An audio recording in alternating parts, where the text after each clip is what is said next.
कुछ लोग ऐसे होते हैं कि महीनों तक, वर्षों तक उसको स्मरण कर करके उस शौक को बरकरार रखते हैं, छोड़ना नहीं चाहते। और फिर मन की ऐसी आदत है कि मन उसी को अच्छा मानने लग जाता है। उसको लगता है कि मैं ऐसा कर रहा हूं, इसका मतलब संसार को ये दिखा रहा हूं कि मेरी जाने वाले व्यक्ति के प्रति कितनी प्रीति थी। प्रीति तो ठीक है, पर ये तो ठीक नहीं है ना, जिसको हम ढो रहे हैं शोक को। तो उस व्यक्ति के जीवन में कभी सुख नहीं आ सकता है फिर। तो ये बात एक शोक की नहीं, ये बात क्रोध की भी है, लोभ की भी है, मोह की भी है, अहंकार की भी है, आलस्य की भी है, प्रमाद की भी है। जब कोई अपना दोष व्यक्ति को पकड़ में आए तो उसको ढोना नहीं चाहिए। इसलिए महर्षि दयानंद जी ने बहुत अच्छी बात कही है, सत्य को ग्रहण करने में और असत्य को छोड़ने में सर्वदा उद्यत रहना चाहिए। जब हमें पता लग जाए ये ठीक नहीं है मेरे लिए, तो उसको हटाना चाहिए उसी समय।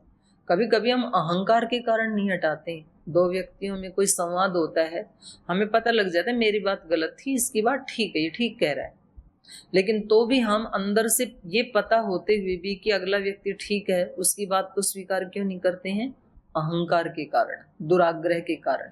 यदि मैंने इसकी बात को स्वीकार कर लिया तो ये विजयी घोषित हो जाएगा, मैं पराजित हो जाऊंगा।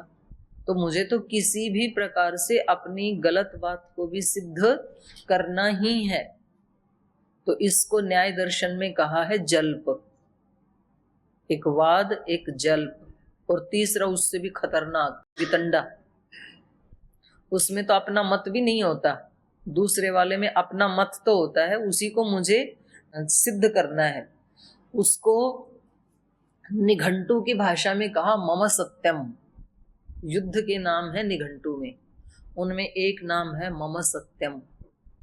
मेरा ही विचार, मेरी ही भावनाएं, मेरा ही काम करने का तरीका सत्य है। तो ऐसा जहां आएगा तो वहां क्या होगा? युद्ध। ये भावना ही युद्ध है, अपने आप में युद्ध के नामों में पढ़ा है उसको। तो कभी भी व्यक्ति को इस विचार से ग्रसित नहीं होना चाहिए मम सत्यम, मैं ही ठीक हूं। कभी कभी दूसरा भी ठीक हो सकता है, मुझे समझ में नहीं आ रहा हो, या हो सकता है मेरा जीने का तरीका एक अलग है, दूसरे के जीने का तरीका अलग हो सकता है। जरूरी तो नहीं है कि संसार में सब एक ही ढंग से जिए। भाई मेरे को अपना कार्य करने में इतना आनंद आता है कि मैं अपने कर्म को ही पूजा मानता हूं या मानती हूं, और दूसरा कोई व्यक्ति ऐसा, उसको ध्यान करने में बहुत आनंद आता है, उसको यज्ञ करने में बहुत आनंद आता है। तो मुझे ये कहने का हक नहीं है कि दूसरा व्यक्ति आंख मूंद के बैठा है, ये ढोंग कर रहा है, ये गलत है। हो सकता है उसका वो तरीका हो सकता है, मेरा तरीका ये हो सकता है कि मुझे भी सेवा में ही वो अपना पूजा की अनुभूति हो, किसी दूसरे व्यक्ति को यज्ञ करने में अनुभूति हो सकती है, किसी दूसरे व्यक्ति को किसी रोगियों की सेवा करने में वो अनुभूति हो सकती है। तो जो ध्यान करने वाला व्यक्ति, उसको ये कहने का हक नहीं है कि ये व्यक्ति आध्यात्मिक नहीं है, ये तो कोई साधना ही नहीं करता है। उसका साधना करने का तरीका अलग है। तो हमें संसार में जो जैसा है उसको उस रूप में स्वीकार करना, ये भगवान का भक्त होने का लक्षण है। भाई जब इस संसार को बनाने वाले भगवान ने इन सब को स्वीकार कर रखा है, और हम भी करते हैं, हम बाह्य दृष्टि से प्रकृति को तो वो जैसी है उस रूप में स्वीकार करते ही है ना। बारिश आती है तो बारिश को स्वीकार करते हैं, सर्दी आती है तो सर्दी को, गर्मी आती है तो गर्मी को, तो तब तो हम चिल्लाते नहीं है, तब तो हम कोई विद्रोह अपने मन में पालते नहीं है कि बारिश क्यों आ गई। आएगी, स्वीकार किया हुआ है। नीम कड़वा क्यों है? कोई विद्रोह नहीं है। गन्ना मीठा क्यों है? कोई विद्रोह नहीं है, हैं वो वैसे हैं। तो मनुष्यों का जो कार्य करने का तरीका है, वहां हमारा विद्रोह होता है। परिवार में, घर में, ये ऐसा क्यों करता है? करता है, वो ऐसा है। ये ऐसे क्यों सोचता है? सोचेगा। हाँ, आप बता सकते हैं उसको, भाई आपके ऐसे सोचने में शायद आपका ज्यादा कल्याण हो सकता है। एक बार सोच के देख लो। हमें ऐसे लगता है कि आप जो सोच रहे हो उसमें आपका हित नहीं हो रहा है, क्योंकि हमें ऋषियों का अनुसरण करना चाहिए। उन्होंने जीवन के सत्य को पाया है, तो ऋषियों के विचार के अकॉर्डिंग हमें आपका विचार ठीक नहीं लग रहा है, लेकिन फिर भी किसी व्यक्ति को समझ में नहीं आता है तो फिर वो दूसरे तरीके से समझेगा। अब उसको दुख की पराकाष्ठा में जाने के बाद ही समझ में आएगा, तभी वो वहां से वापस लौटेगा। जैसे रावण को कब समझ में आया मैं गलत कर रहा हूं, समझ तो पहले ही आ गया था, लेकिन अहंकार के कारण स्वीकार नहीं किया कि मैंने गलत किया है।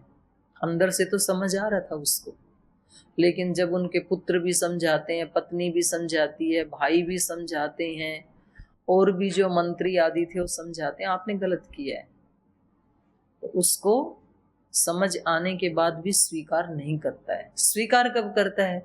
जब मरणासन्न है तब करता है। तो पहले स्वीकार कर लेता तो इतना नुकसान नहीं होता। दुर्योधन गलत कर रहा है ये बात युद्ध करते समय उसको समझ में आ रही थी नहीं आ रही थी? आ रही थी। जानामि धर्मम नचे में प्रवृत्ति, जानता हूं धर्म क्या है, मुझे भी समझ में आ रहा है गलत क्या है, लेकिन मेरी प्रवृत्ति नहीं है। अहंकार उसको स्वीकार नहीं करने दे रहा है। तो फिर व्यक्ति को भगवान से यही प्रार्थना करनी चाहिए कि इस अहंकार को हटाने की आप ही शक्ति दें। और कभी कभी जब व्यक्ति संसार में पराजित हो जाता है ना, तो व्यक्ति को शुक्र करना चाहिए भगवान का, अगर भक्त है तो।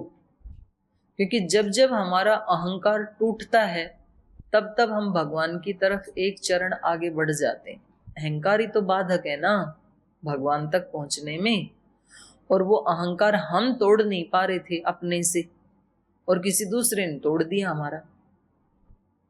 दूसरे व्यक्ति ने हमारे को पराजित करके, घर परिवारों में अहंकार टकराते हैं ना, एक व्यक्ति कहता है ये काम ऐसे होगा, दूसरा कहता है ऐसे होगा, वो कहता है मैं बिल्कुल नहीं मानूंगा, बोल मैं भी नहीं मानूंगा आपकी बात। दोनों के अहंकार टकरा रहे हैं, फिर किसी एक का तो प्रबल होगा ही। कभी तो घर में सास की बात प्रबल होती है, कहीं कहीं बहू की होती है, तो दोनों में से एक का तो होगा ही ना। कहीं कहीं किन्हीं परिवारों में पति की बात प्रबल होती है, कहीं कहीं पत्नी की होती है।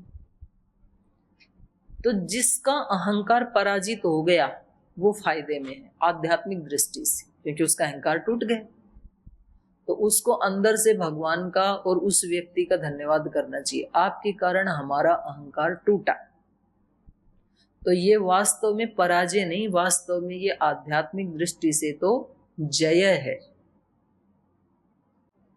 तो ऐसे ही यहाँ पर सुग्रीव जी भी कह रहे हैं कि आपको इसलिए भी शोक से बाहर आ जाना चाहिए, क्योंकि जो व्यक्ति शोक को का अनुवर्तन करता है वो कभी सुखी नहीं हो सकता है। ये शोकम अनुवर्तन्ते न तेषाम सुखम विद्यते तेजश्च क्षीयते, उस व्यक्ति का तेज भी क्षीण हो जाता है। तेषाम न त्वम शोचितुम अर्हसि, तेषाम तेजश्च क्षीयते, उनका तेज भी क्षीण हो जाता है। इसलिए त्वम शोचितुम न अर्हसि, आपको शोक नहीं करना चाहिए, क्योंकि आपका तेज क्षीण हो जाएगा। तेज का मतलब है आध्यात्मिक शक्ति। मैंने एक दो व्यक्तियों को देखा, वो यहाँ पहले पतंजलि में ही रहते थे, फिर यहाँ से छोड़ के चले गए। फिर वो एक बार इधर आए तो मैंने कहा भाई ये क्या हाल हो रखा है आपका, ऐसा लग रहा है कि जैसे आप तो 2-3 साल से टीबी के मरीज हो, ना कोई चेहरे के ऊपर कोई तेज नहीं, उत्साह नहीं, ऐसी दीनहीन अवस्था क्यों बना रखी है आपने। तो बुलजी कभी भी मन शांत नहीं रहता है, मन शोक से युक्त है। और फिर थोड़े दिन के बाद तो उसने जो है सोशल मीडिया पे डाल दिया, बोले मेरी हालत अब ऐसी हो रही है कि मेरे प्राण कभी भी छूट सकते हैं। जो कल परसों महाराज जी कह रहे थे ना, तो भाई प्राण छोड़ने हैं तो सोशल मीडिया पे क्यों डाल रहे हो, ये थोड़ी ना हमारी सहायता करेंगे। तो ये शोक का प्रतिफल है। हमने कोई त्रुटि की है तो अब हम उसको ठीक कर सकते हैं, हमें उसको करनी ही चाहिए। और मनुष्य होने के नाते देखो, मनुष्य होने के नाते दो चीजें हैं। जब हम गलती करते हैं तब तो इस बात को बोल देते हैं भाई मनुष्य होने के नाते गलती हो गई, और ऐसी ऐसी हमने लोकोक्तियां भी बना रखी हैं। मनुष्य गलतियों का पुतला है, बिल्कुल पुतला नहीं है, मनुष्य तो दिव्यता का पुतला है। अब किसी ने गलती करने वाले ने घड़ ली है लोकोक्ति, तो उसको हम हटा भी तो सकते हैं। मनुष्य तो साक्षात दिव्यता का पुतला है, मनुष्य तो साक्षात परमात्मा का अंश है, ये तो ऋषियों ने बताया। और गलतियों का पुतला ये किसी भी आर्ष ग्रंथ में नहीं लिखा हुआ है, किसी ऋषि ने नहीं बताया, ये तो हमने घड़ लिया अपने आप से। तो त्रुटि हो गई, चलो इसको मानते भी हैं आप भी, मैं मनुष्य हूं, मनुष्य होने के नाते त्रुटि होगी, तो मनुष्य होने के नाते ये भी तो फर्ज बनता है कि त्रुटियों को मैं हटाऊं, उनको सदा सदा के लिए समाप्त करूं। ये भी तो मनुष्य का ही कर्तव्य है, और अन्य किसी योनि में ये चांस नहीं, ये सुविधा अन्य किसी भी योनि में नहीं है। स्वभाव को ठीक करने की सुविधा केवल मनुष्य शरीर में ही है। इसलिए सुग्रीव कह रहे हैं त्वम शोचितुम न अर्हसि, आपको शोक नहीं करना चाहिए। तो देखो कितना इस पूरे ही सर्ग में अलग अलग तरीके से ये क्या कहना चाह रहे हैं कि मनुष्य होने का सबसे परम कर्तव्य क्या है, अपने चित्त को समता में रखना। सुख में तो व्यक्ति समता में रहता है, कभी तो सुख में भी समता में नहीं रहता है, सुख में अति खुश हो जाता है, वो भी ठीक नहीं है। इसलिए हमारे सभी ग्रंथों में, गीता से लेकर के उपनिषदों से लेकर के, बस दो चीजों का उपदेश दिया है, उत्तिष्ठते जागृता, आप जागते रहो, और दूसरा है समता में रहो। तो जागता रहेगा वो समता में रहेगा, दोनों का भी एक ही अर्थ है। भाई जीवन में कभी कभी सुख की घड़ियां भी आती हैं, तो तब व्यक्ति इतराने लगता है। कभी कभी किसी पद प्रतिष्ठा की भी प्राप्ति होती है, तो व्यक्ति को लगता है ये जीवन ऐसे ही बना रहेगा। सदा सब पदों पे प्रतिष्ठित नहीं रहते हैं, क्योंकि जो मिला है वो कभी ना कभी छीनेगा भी। पद पहले तो था नहीं, पैदा हुए तब तो था नहीं, आज मिला है ना कोई पद, तो ये कल हट भी सकता है, आपकी जगह दूसरा आ सकता है उस पद के ऊपर। ये व्यक्ति को ध्यान नहीं रहता, लेकिन जो पद पे आसीन होता है उसको लगता है मैं तो इस पद पे सदा रहूंगा। फिर जिस दिन वो छीनता है तो फिर बड़ा कष्ट होता है, फिर वो ऐसे ही शोक से आक्रांत हो जाएगा फिर। और दुख आया है तो दुख भी पहले तो था नहीं, जन्म के साथ तो आया है, अब किसी निमित्त से आया है तो चला भी जाएगा। आगमा अपाइनो नित्या तान तितिक्षस्व भारत, ये आने जाने वाले हैं, अनित्य हैं ये सुख और दुख, इसलिए इनको तितिक्षस्व, सहन करो। दोनों की बात कही है वहां पर भगवान कृष्ण ने, केवल दुख की नहीं कही। सुख को भी सहन करना होता है, दुख को भी सहन करना होता है। सहन करने का मतलब है कि उनका प्रभाव हमारे चित्त चेतना पे ना पड़े, अंदर से चित्त चेतना स्टेबल रहे। बाहर से तो आएंगी, बाहर से प्रभाव भी पड़ सकता है शरीर आदि के ऊपर तो, पर चित्त चेतना पे प्रभाव नहीं पड़ना चाहिए। शोकेन अभिप्रपन्नस्य जीविते चापि संशयः स शोकम तजय राजेंद्र धैर्यम आश्रय केवलम। ये भी निशान लगाने योग्य श्लोक है। शोकेन अभिप्रपन्नस्य, जो व्यक्ति शोक में गिर गया, शोक से प्रपन्न हो गया, जीविते चापि संशय, उसके तो जीवित रहने में भी संशय है। सच्ची बात है, शोक से ऐसे ऐसे रोग उत्पन्न हो जाते हैं।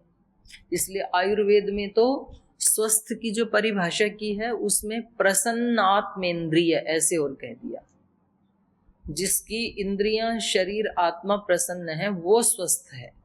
यदि इंद्रियां मतलब शरीर में बीपी शुगर आदि कुछ भी नहीं है, आर्थराइटिस भी नहीं है, लेकिन इंद्रियां प्रसन्न नहीं रहती हैं, मन प्रसन्न नहीं रहता है, तो आयुर्वेद की दृष्टि से, ऋषियों की दृष्टि से उस व्यक्ति को स्वस्थ नहीं कहा जाएगा।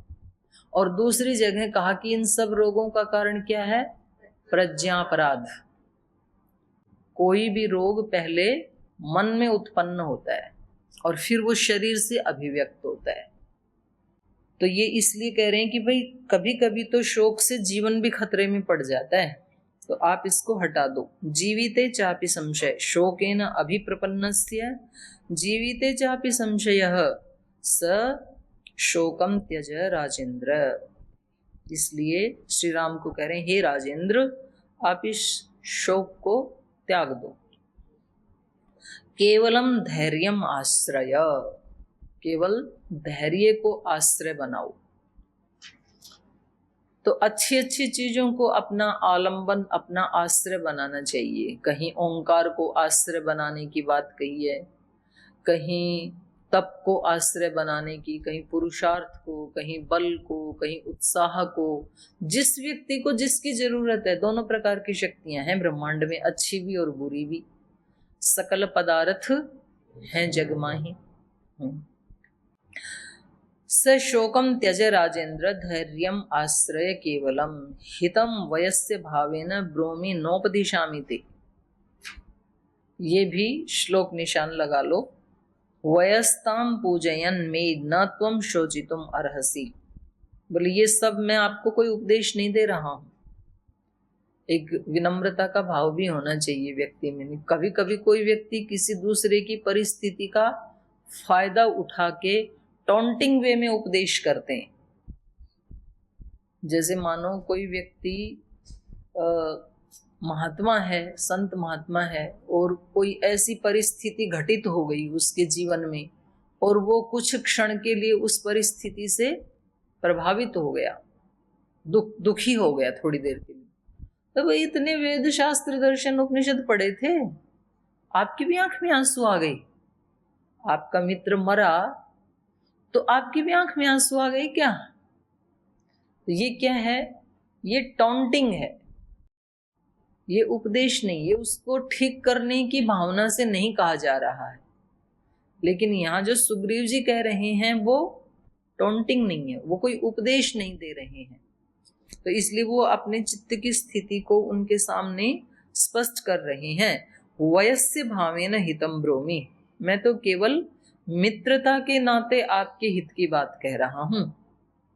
नोपदिशामि, आपको कोई उपदेश नहीं दे रहा। आपको क्या उपदेश दूं?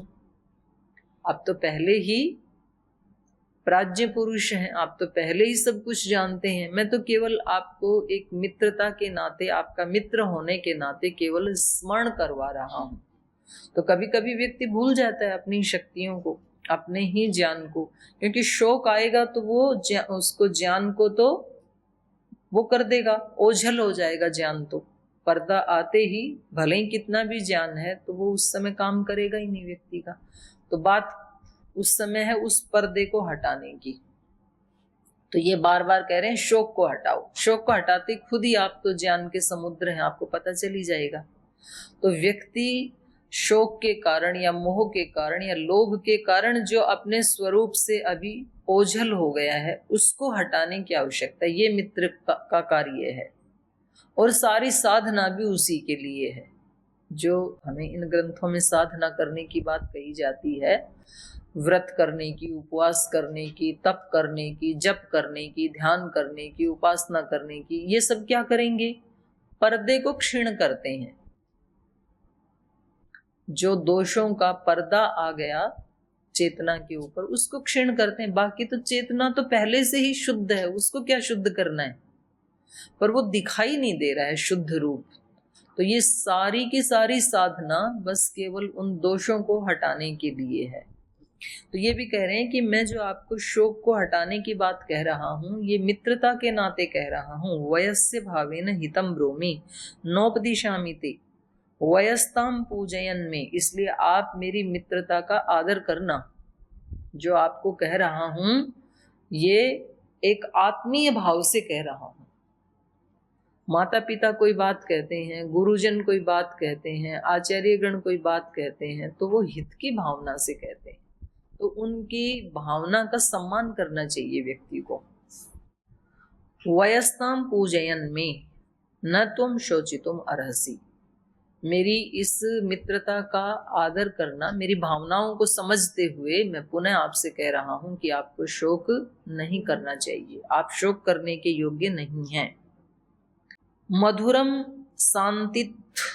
शांतितस्तेन सुग्रीवेण स राघवः मुखम अश्रु परिक्लिन्नन् वस्त्रांतेन प्रमार्जयत् प्रकृतिस्तस्थु काकुत्स्थ सुग्रीव वचनात् प्रभु संपरिष्वज्य सुग्रीवम इदम वचनम अब्रवीत।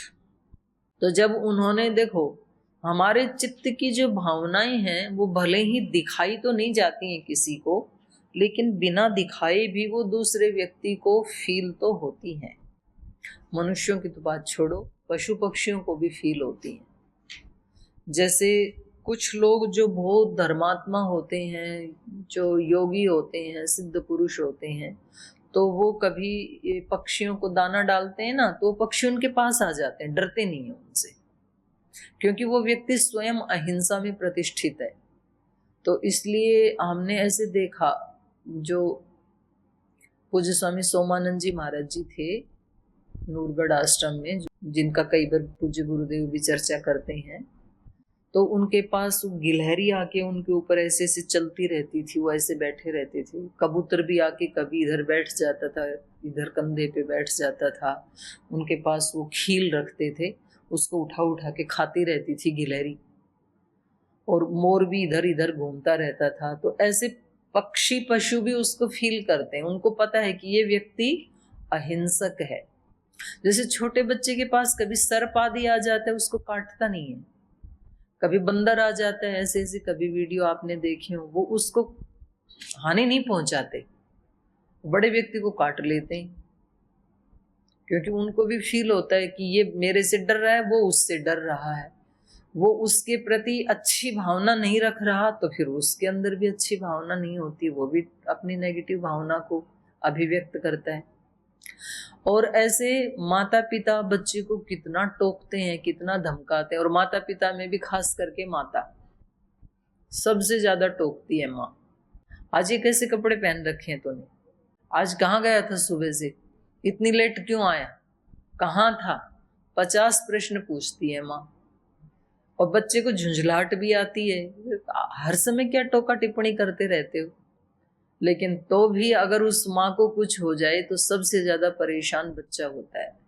सबसे ज्यादा व्यक्ति कनेक्ट किससे रहता है, माँ से, क्योंकि उसको कहीं ना कहीं ये पता है कि माँ की भावना मेरे प्रति बुरी नहीं है, वो फील होता है उसको, चाहे उस समय ना हो, बाद में होता है। तो यहाँ पर सुग्रीव किस भावना से श्री राम को उपदेश दे रहे हैं, इसको श्री राम भी फील कर रहे हैं। तो भावनाओं को पवित्र रखना ज्यादा जरूरी है।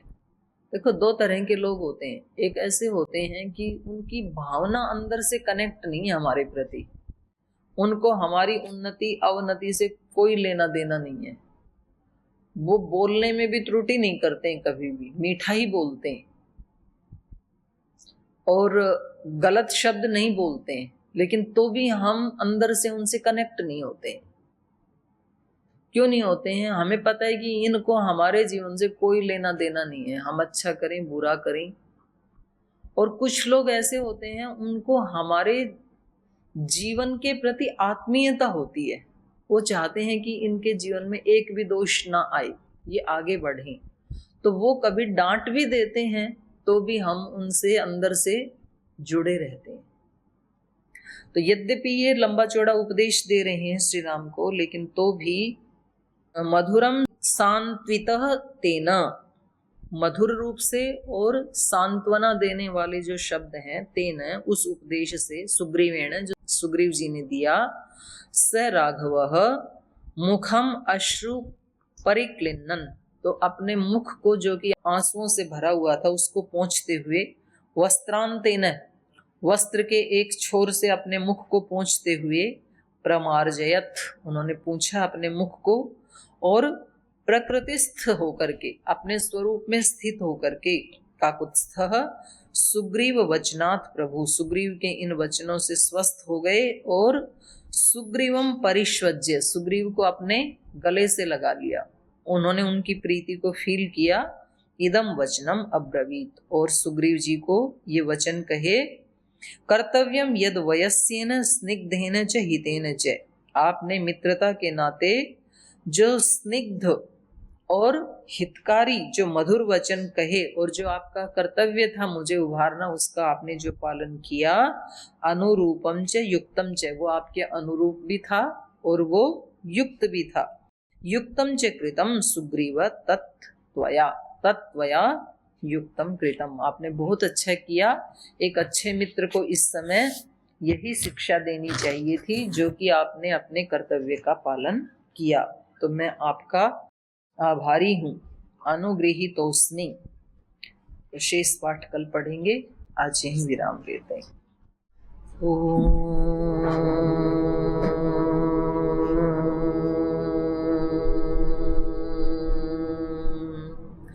शांति शांति शांति। श्री गुरुभ्यो नमः। हे हृदयेश्वर, हे सर्वेश्वर, हे प्राणेश्वर, हे परमेश्वर, हे हृदयेश्वर, हे सर्वेश्वर, हे प्राणेश्वर, हे सर्वेश्वर, हे समर्थ, हे करुणा सिंधु, हे समर्थ, हे करुणा सिंधु, विनती स्वीकार करो, विनती स्वीकार करो। भूल दिखाकर उसे मिटा कर, भूल दिखाकर उसे मिटा कर, अपना प्रेम प्रदान करो, अपना प्रेम प्रदान करो। पीर हरो हरि, पीर हरो, पीर हरो हरि, पीर हरो, पीर हरो हरि, पीर हरो,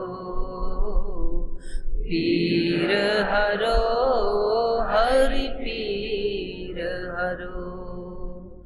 हे हृदयेश्वर, हे सर्वेश्वर, हे प्राणेश्वर, हे परमेश्वर, हे प्राणेश्वर, हे परमेश्वर, हे प्राणेश्वर, हे